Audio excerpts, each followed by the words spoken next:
เบ็ดร่วมๆก่อน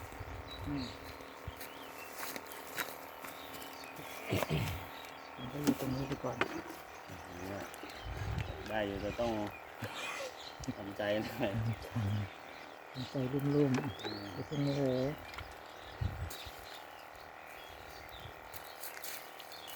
มีตัวอยู่นะ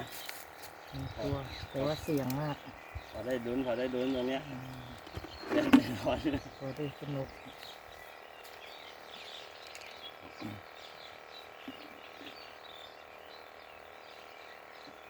ป่องเนี้ยเก็บไว้ตกในสระบ้านเลยก็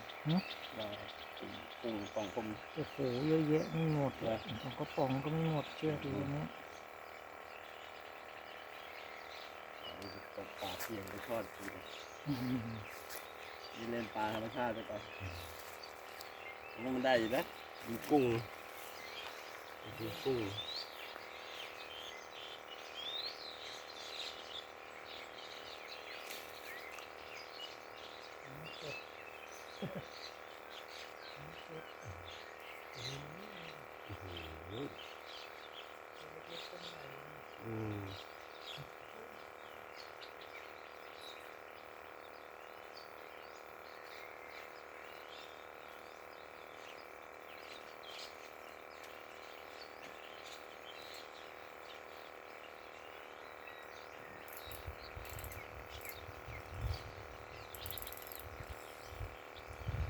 ตอนดีแล้วนะ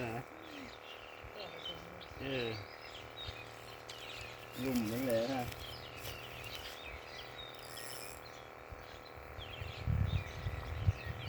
นี่ M8 ปอนด์อยู่เลยนะเนี่ย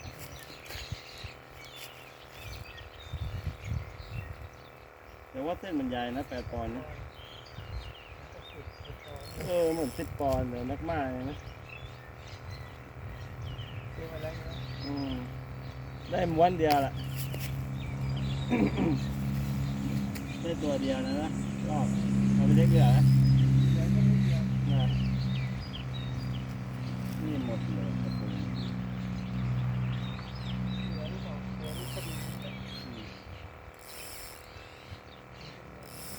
เหมือน10 ปอนด์นะแต่ว่าเป็นโต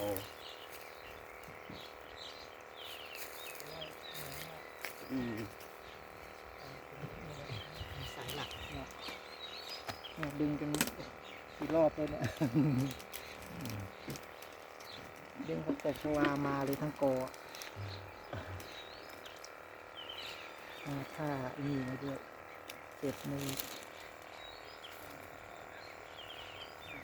เปลี่ยนแนวแล้วกันน้องเนี่ยหรือว่ายังเหมือนเดิม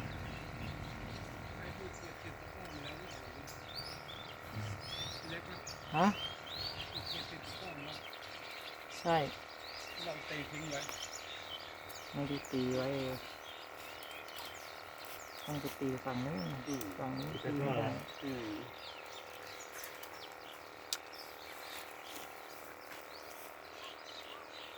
ตรงนี้ต้องเสียงสูง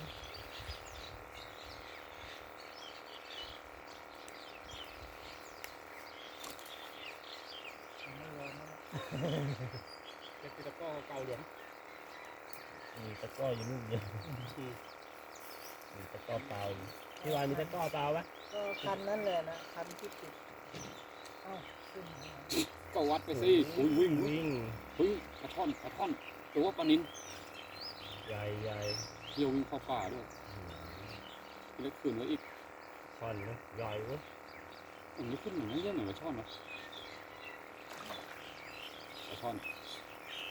วิ่งอย่างว่าชะโดนี่นะปลานินใหญ่โอ้โหแดงเชี่ยวอย่างนี้ดีกว่าเนี่ยยังจะไปกันอยู่ไหมสภาพนี้ยังจะไปกันอยู่ทันเละเลยโอ้โหปลานินแดงนางฟ้าครับ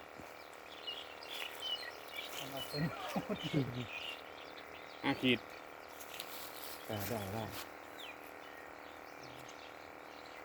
แล้วก็อันนี้ท่อนนี่เม็ดขึ้นแล้ว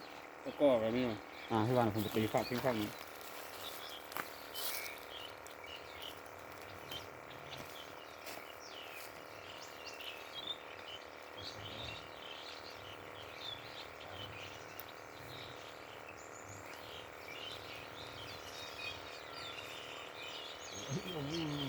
จะวิ่งเข้าป่า มั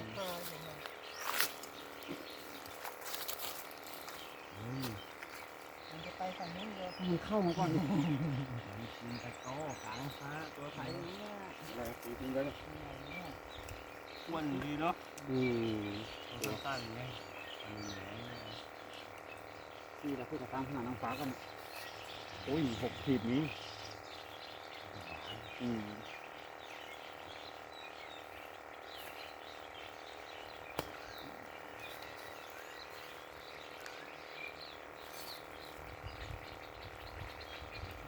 เสียหน้าแล้วเรา แล้วสายอย่างเงี้ยยอด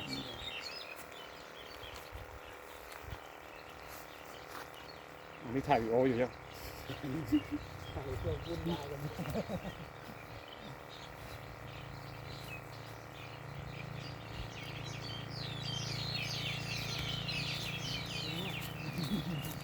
ก็จะได้ใส่ปลาใหญ่กัน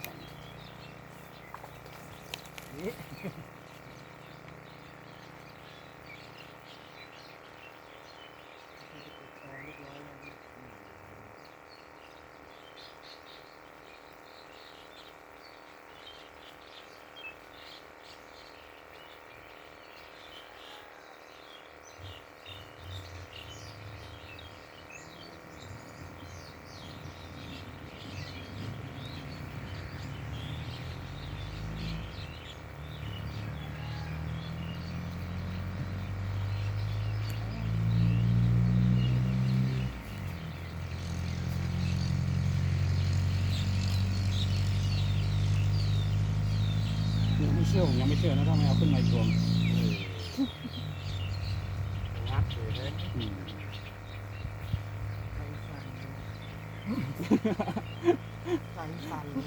ว่าหลายทริปก็กว่าจะเจอปลาใหญ่ ไม่ได้โดนแบบนี้มานานเลย นานจัดเลยไม่เคยดูตกไหนถึงไม่จะกินห้ากันนะ เจอปลาแบบนี้มา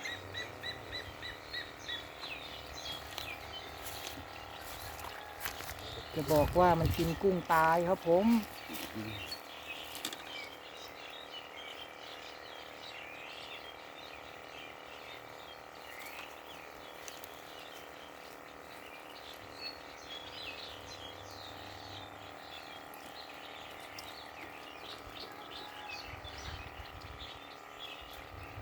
ติดเด็กแน่นๆเลยนะ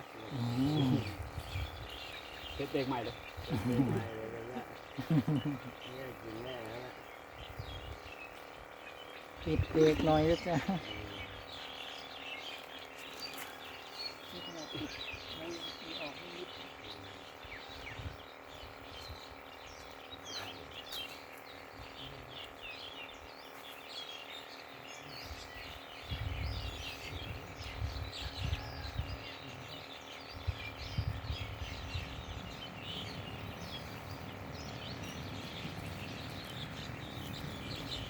แม่เจ้ง ก็เชื่อดินะปกติฝั่งมันจะโล่งๆไม่เสียหาย เสียหายแล้วดู ใคร ขัน อย่าร้องตามมากันนะ ดูขันยิกยิกยิกยิก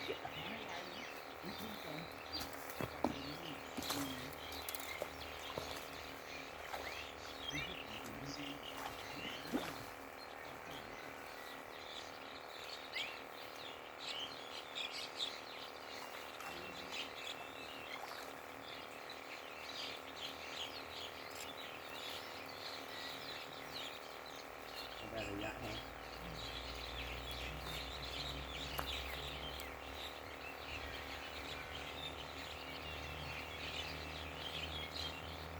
กลัวไปตกเลย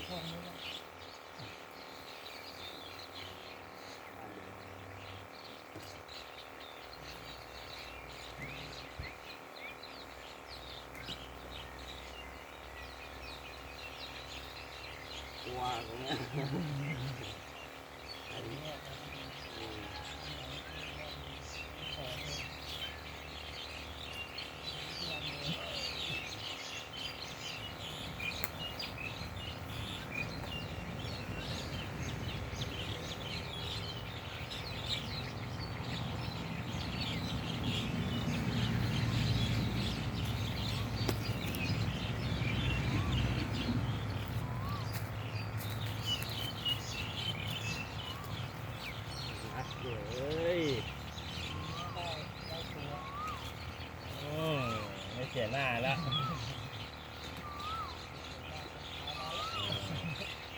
ได้ตุ๊บๆตำหลวงพ่อไม่ได้ปลา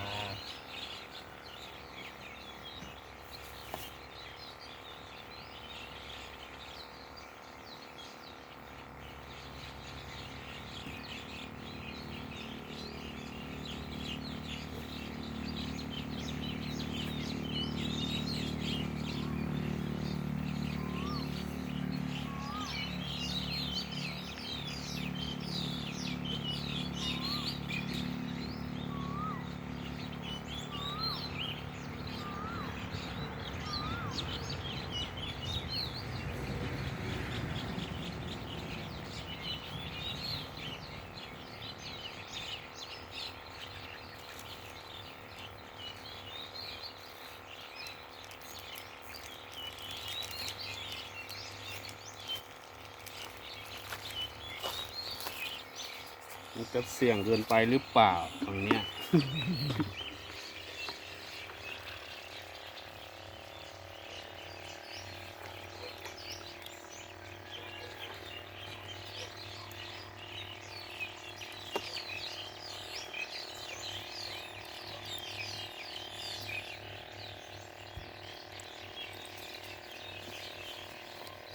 ว่าไงล่ะไพวัน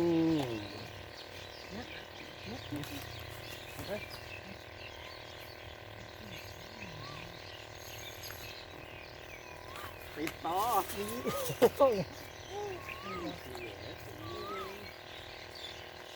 สี่ยงไว้ตอนนี้ ก็โดนนะ นี่จะตองนั่นแหละตอนนี้อันตรายไม่ต้องเปลี่ยนฝั่งไม่เสียอุปกรณ์ไปเยอะ เดี๋ยว เดี๋ยวถ่ายลิงเข้าไปมี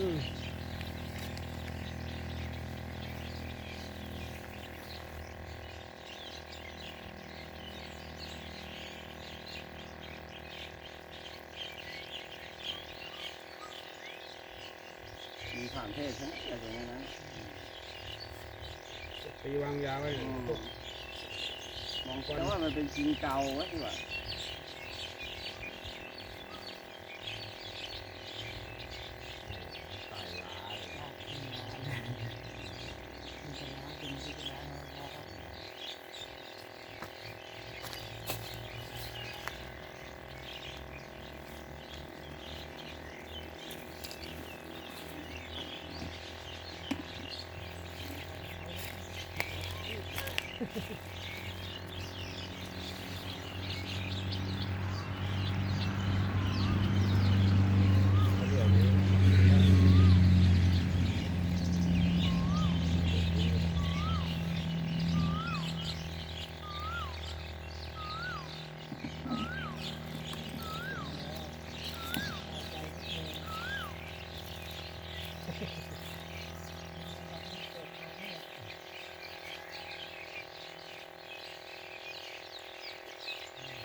อ๋อปลานิลใหญ่อยู่เนาะ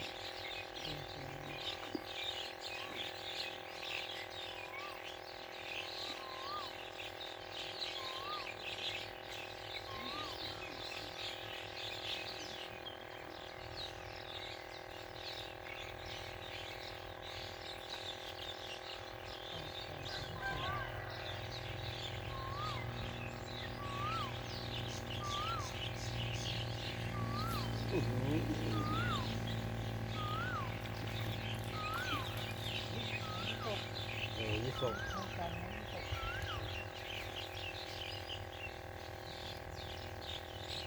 เบญจพรรณ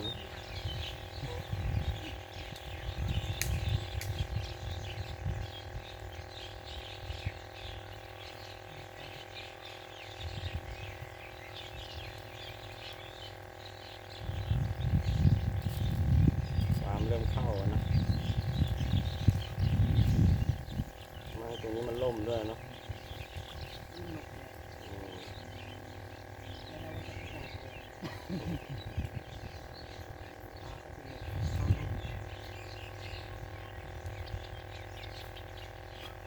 อ้าว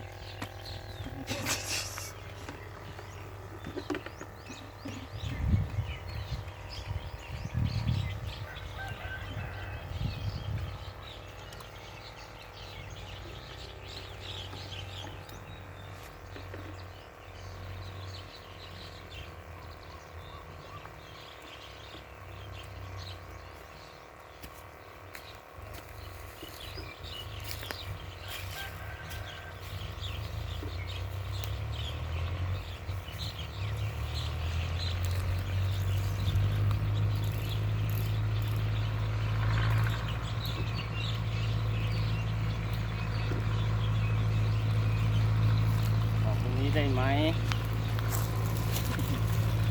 จัดไปเลย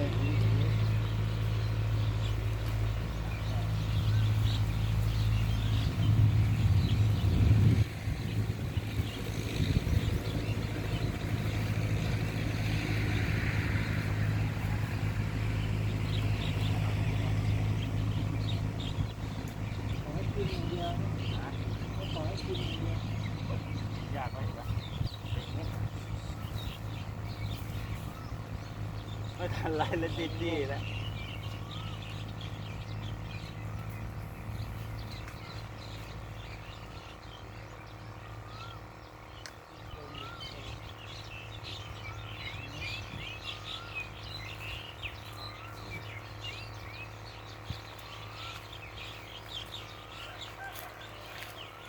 ผมดูเก็บนะตรงนี้เดี๋ยวเอาถังนี้ไปอันนึง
อย่าง ยังไง